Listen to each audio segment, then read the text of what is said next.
Today is going to be about 2-course meals. So we're going to do a dinner of parmesan and potato cakes, along with some fresh vegetables and flax seeds. And then for dessert, I'm going to do a mascarpone and white chocolate tart with short crisp pastry. I haven't made my own pastry this time, but I will next time, but I'll just use the shop one this time. So let's get started on the dessert.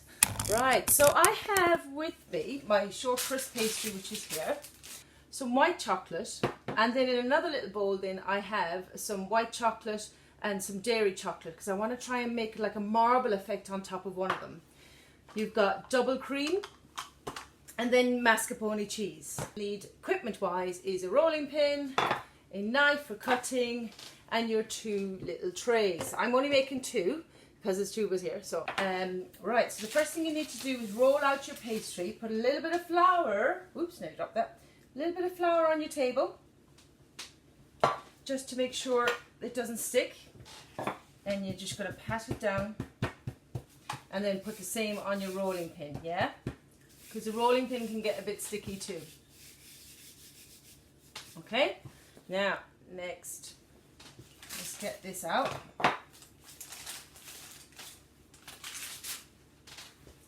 And plunk that in there. So, just a little bit of roll. It's already sort of rolled, but I want to go a little bit thinner.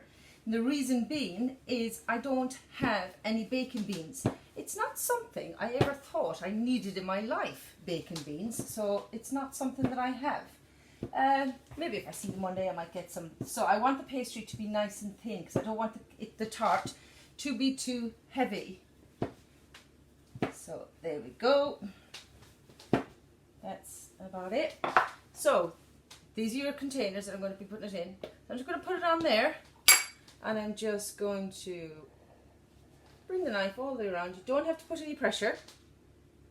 Remember, I don't want deep cakes. The little containers that I have are a little big. So that's 1.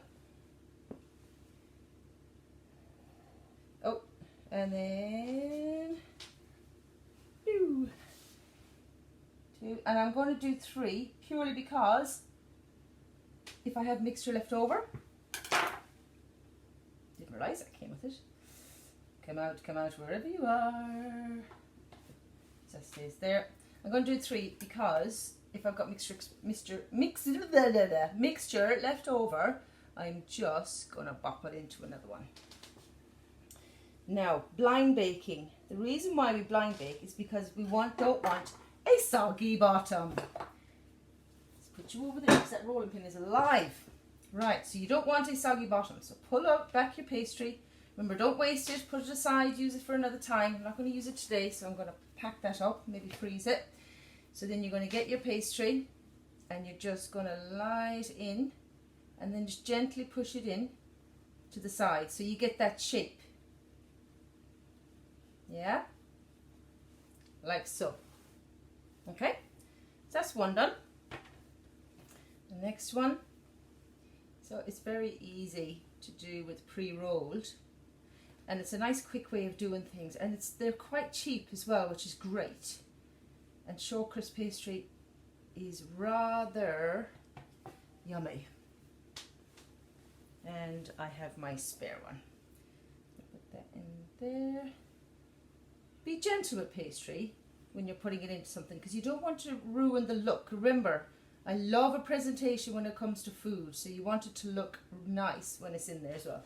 So that is my 3 pastries. Hello. So that's my 3 pastries. They are going to go in the oven to blind bake for 10 minutes, and then they're going to be left to cool. But in the meantime, I'm going to make the yummy chocolate stuff. Okay, let this cook. Right, so in here I have my mascarpone cheese and my little white chocolate buttons, which I'm going to melt together, and then we're going to add in the double cream once it's all smooth. So it's just starting to melt nicely now, and you're going to need a whisk for this because you want everything to be nice and smooth.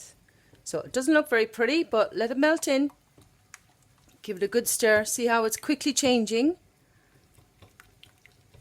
and go nice and quick with that.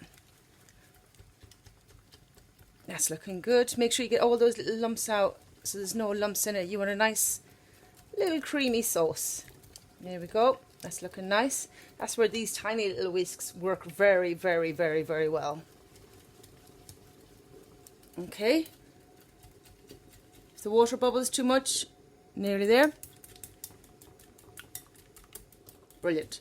Right, so I'm doing a white one first. I'm just turning off my gas. There we go. Nice and smooth. Now I'm going to put in some of the cream. Here we go. Because I'm doing 2 different ones. Whisk that in till it's nice and smooth. And it happens quite quickly.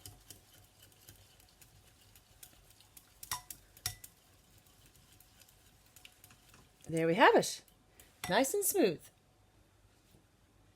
So here are my pastries that I've blind baked, and I did have to sort of adjust it. When I put it in the oven, I had a bit of a second thought with regards what I need. So I put in, that's just flour, into another little pot, and I put that inside there just so that it didn't rise so much. So that's what I did with that. So yeah, a little bit of a second thought with that one. Slightly burning. Back of my oven's a bit hotter than the front. All right, so we have our mixture nice and smooth here. So now we're just going to pour it into here, and then I'm going to leave it to set. Okay, so be careful lifting your bowl because it's going to be quite hot. So there we go. Move your hot water out of the way. All right, and now we're just going to pour it in nice and slow. Don't overfill. This is going to be quite a sweet mixture. There we go. And there's one. And the other one, I'm going to do the little twirly of a marble effect on the other one. So I'm going to melt some more now. Okay, so chocolate is done. I've added in the dark chocolate now. So I'm going to fill that into this one like so. Nice and easy. Remember, everything is hot. Don't fill it too much to the top. There we go. Pull that back. And now I'm going to do a little bit of marbling on this one. If I can get it. Yeah, here we go. So you're just going to get a teaspoon. Little teaspoon. Try not to let it drip. And you're just going to swirl it. Just like that. Just to give it a little bit of effect. And that looks quite nice. Anything you got left over, you can put into the spare one. These are going to chill in the fridge for 3 hours. Now let's get on with dinner. Dessert is in the fridge. Now it's time to do the main. So we're going to start with the parmesan and potatoes. So I have some ready-made potatoes that I had from yesterday. And they're left over and they're in a nice big bowl that I can work with. I have 50 grams of plain flour and then 70 grams of Parmesan cheese. Any hard cheese at all. It doesn't have to be any particular. And you only want the egg yolk. You don't actually want the whole egg, just the egg yolk. That's all you want. Then you're going to have a little salt and pepper for seasoning. Have to season potatoes, remember that. And I'm also going to put a little bit of chorizo. I fried this up earlier. I'm going to put a little bit of chorizo in with it, just to give it a bit more of a kick. Because I'm going to make these to go for 2 days. So let's get going on that. Right. So you want to make sure your potato is nice and smooth. Make sure that you have added a little bit of butter and a little bit of milk, and then you're going to season and add everything together. Okay, now that's nice and smooth. I've gotten as many lumps out, I think. Ideally we need a ricer for it to go through, for it to be completely smooth, but at the moment I'm happy with that. So we're going to season with some salt. Yes, that's right, baby. It's a battery one. And some pepper. Everybody needs one of these in their lives. Do the pepper dance. Good. And then you're going to put in your egg yolk. Scrape that all in. And that's going to help bind everything together. Put that in there. And your cheese. Throw that all in. All done. And then give that a good old mix. So I've got 750 grams of potatoes, I forgot to mention, in here. So that should make 2 dinners for 2 people. So we're going to have some today, and then we're going to have some tomorrow.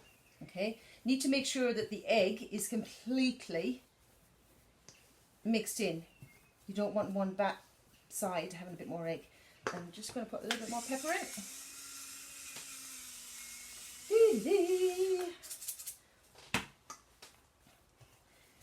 Okay, and it's nice and smooth and that egg has gone in lovely. So the yolk, remember, not the whole egg, just the yolk. Okay, so now I'm going to put in my chorizo. And again, I'm not going to put in too much because it's quite a strong flavour chorizo. It smells divine. And I'm just going to sprinkle a little bit of this. This is already pre-fried. And then I'll just let it sit to let all the oils come out a little bit because it can be quite an oily little meat. You don't have to put this in. You can put maybe onions or a couple of different types of cheeses. But we're quite a fan of the chorizo in this house. So you're going to mix that up nicely. And then we're going to start making the shape of our cakes, which we only want little round ones. There might be more than 2 dinners in here. It looks like a lot. Okay, there we go. Just make sure you even out where everything is. There we go. Right, next step. So these have to go in the fridge for a little bit. So make sure you have a plate or a container for them to go in that you can get it out of easily. Okay, there we go, nice and mixed up. So I have this plate here, which I can put in my fridge, and I can also lay my cakes out so they're not touching each other. So put your flour on the plate.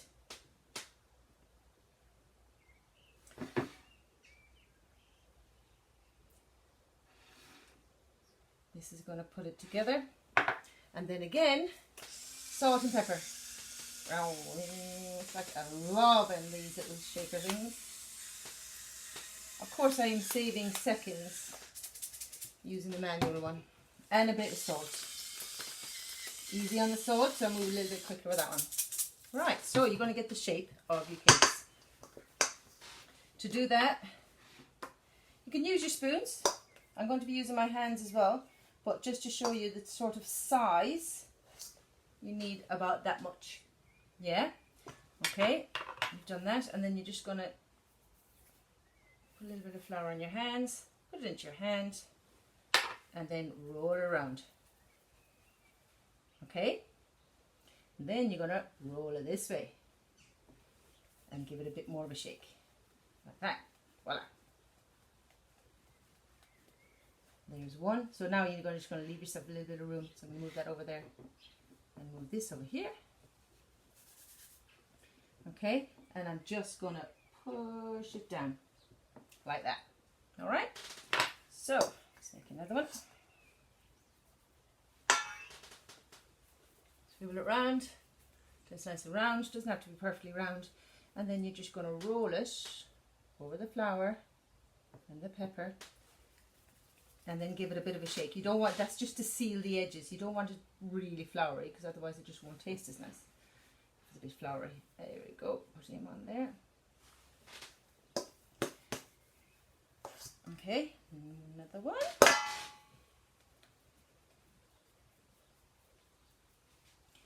And just roll them in.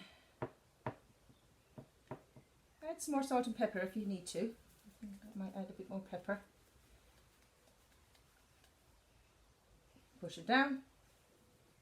There we go. Move that to the side. Oh, a little shape out of that.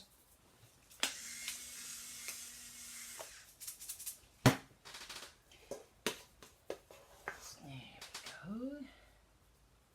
There's actually quite a lot in these. It says 4. I think there's more, obviously more than 4 in here. Yeah. The potato taste feels nice and smooth, which is good. And you're just going to shake it round. Again, you don't want them too floury. Move your flour over, put them there, push them down.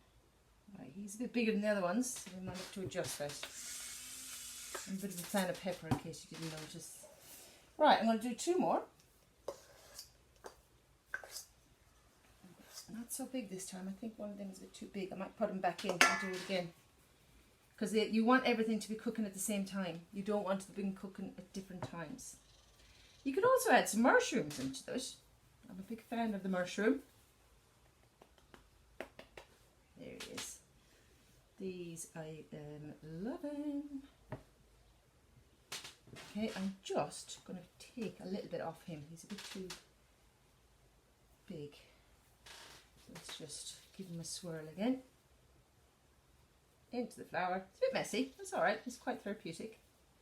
Squish him down. And then there you go. He's not so round now, is he? There we go. Right, one more.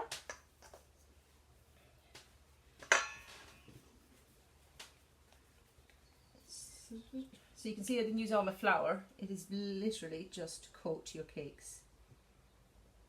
And they smell lovely. There we go. Shake the flour off. And then just move that off there. Because this is then going to go in the fridge. Okay. There is your potato cakes. You're going to fry them with some sunflower oil. And then we're going to present them. We're going to present them with some vegetables, steamed, and some flax seeds. So I'm just going to put more pepper. Yeah. Boom. That's your Parmesan cakes. Now for the next bit. So we're nearly there with our 2-course meal. So I'm now going to fry up the potato cakes and cook up some chicken at the same time to go with the dish with some steamed vegetables I want out and a little bit of sesame seed on top.